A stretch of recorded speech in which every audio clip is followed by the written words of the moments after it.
DLN online class में आप सभी विद्यार्थियों का स्वागत है। इस वीडियो में हम एक अहम बात बताने जा रहे हैं कि अम्लों की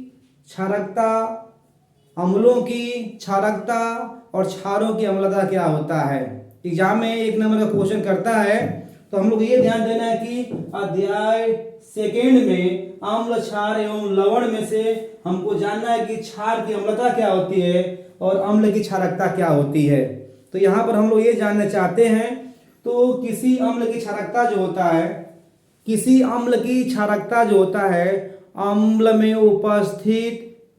में उपस्थित विस्थापनशील हाइड्रोजन परमाणुओं की संख्या को हम क्या कहेंगे?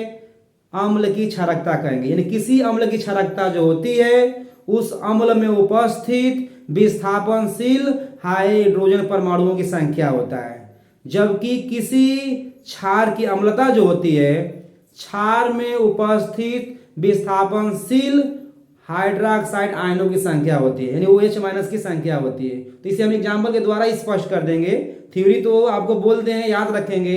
किसी अम्ल की क्षारकता जो होता है अम्ल में उपस्थित विस्थापनशील हाइड्रोजन परमाणुओं की संख्या होता है, जबकि किसी क्षार की अम्लता जो होता है क्षार में उपस्थित विस्थापनशील हाइड्रोक्साइड आयनों की संख्या होता है। तो ये हमारा क्या हुआ? थ्योरी रहा। अब एग्जाम्पल के द्वारा हम स्पष्ट करेंगे।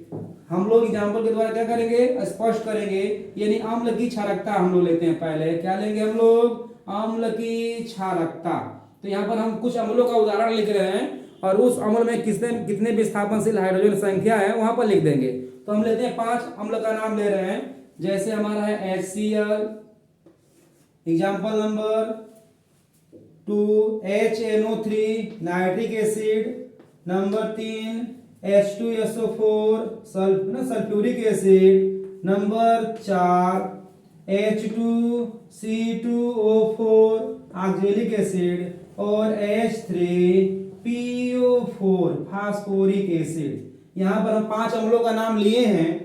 अब इसमें हमको ये देखना है कि विस्थापनशील हाइड्रोजन परमाणुओं की संख्या कितना है। तो इसमें जो है, क्योंकि हाइड्रोजन परमाणु कितना है इसमें? 1 है, अतः इसमें विस्थापनशील हाइड्रोजन की संख्या कितना? 1 है, अतः इसकी क्षारकता कितना होगा? 1 होगा। इसमें भी कितना है? हाइड्रोजन परमाणु 1 है, अतः इसका भी क्षारकता कितना हो जाएगा? 1 हो जाएगा। अगला एग्जांपल में आते हैं। इसमें H2SO4 में कितने विस्थापनशील हाइड्रोजन? 2, इसकी क्षारकता कितना हो जाएगी? 2 होगी। इसमें भी कितना है? 2, इसमें भी हो जाएगा 2। कितना हो जाएगा? 2। और इसमें कितना है? 3, तो ये हो जाएगा 3। यानी यहाँ पर 5 अम्लों का उदाहरण लिखे हैं और उनमें विस्थापनशील हाइड्रोजन परमाणुओं की संख्या भी है, और जो विस्थापनशील हाइड्रोजन परमाणुओं की संख्या होगा वही उसका क्या हो जाएगा? क्षारकता हो जाएगा। क्या हो जाएगा? क्षारकता हो जाएगा। अब हम लोग चलते हैं क्या? क्षार की अम्लता। क्या चलते हैं? क्षार की अम्लता। तो क्षार की अम्लता क्या होता है हम लोग देखेंगे। तो क्षार की अम्लता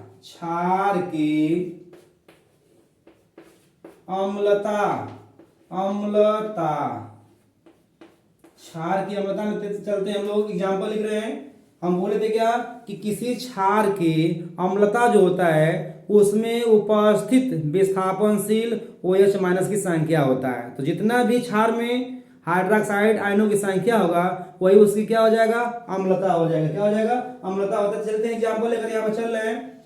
यहाँ पर हमारा है NaOH सोडियम हाइड्रोक्साइड। चलते हैं अगले क्रम में KOH पोटेशियम हाइड्रोक्साइड। चलते हैं अगले क्रम में CaOH का होल ट्वाइस कैल्शियम हाइड्रोक्साइड। अगले क्रम में हम चलते हैं AlOH का होल थ्राइस एल्युमिनियम हाइड्रोक्साइड। अब ये जो इसमें विस्थापनशील कितना है? इसमें विस्थापनशील OH- कितना है? 1 है, अतः इसकी अम्लता कितना होगा? 1 होगा। इसमें भी कितना है? OH की संख्या 1 है, इसकी भी अम्लता कितना होगा? 1 होगा। इसमें कितना है? 2 है, इसकी अम्लता कितना होगा? 2 होगा। इसमें कितना है? 3 है, इसकी अम्लता कितना होगा? 3 होगा। तो ये आपको बिल्कुल इजी समझ में आया होगा थ्योरी और एग्जाम्पल। हम उम्मीद कर रहे हैं कि आप इस वीडियो को लाइक, सब्सक्राइब, शेयर, कमेंट करिएगा, और हम उम्मीद रख रहे हैं कि केमिस्ट्री के आपके दिलो दिमाग में इतना भर दें कि केमिस्ट्री बिल्कुल क्या हो, आपको इजी लगे। धन्यवाद।